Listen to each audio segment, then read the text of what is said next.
The last voicemail, when the missing call you back. It began innocently enough, a voicemail echoing through the silence of an empty room, a familiar voice twisted by fear. The unsettling nature of the message didn't fully sink in until the reality of Evan's absence collided with the haunting words that played on repeat in my mind. The choppy timbre of his voice, laced with urgency, felt like a sinister warning, a chilling prelude to the horrors that were about to unfold. In the days that followed, the messages grew increasingly bizarre.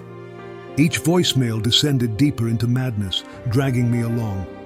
I could hear Evan's voice growing fainter, muted by a cacophony of scraping and unearthly sighs. It was as if the darkness surrounding him was clawing its way into my existence, spreading chill and dread with each passing night.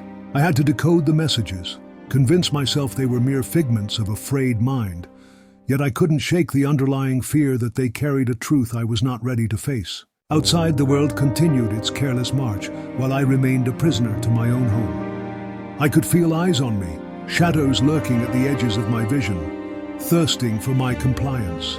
Windows became barricades, doors became fortresses, conducive to my slumbering fears.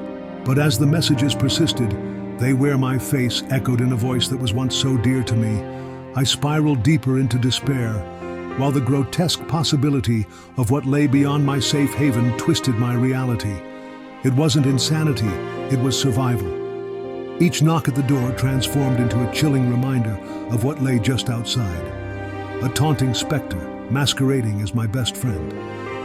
Somewhere beneath that familiar intonation, I felt Evan slipping away, lost in the abyss. The final realization struck like lightning. That door might very well lead to the end of everything I had known, a threshold separating me from an unspeakable fate. Thus, as I faced the nightly knocks that resonated with deceit, I anchored myself with Evan's warnings. Don't let them in. Though the calls ceased and the static of uncertainty became my companion, the appalling legacy of those voicemails lingered. The darkness outside my door knew my name.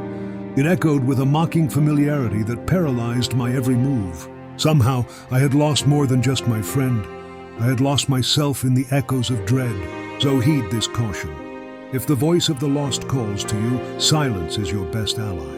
Do not trust what may wear the face of a loved one. For the moment you engage, you may find yourself irrevocably drawn into the shadows, standing at the precipice of something unfathomable, a long-abandoned world where the boundaries of reality fray and darkness reign supreme.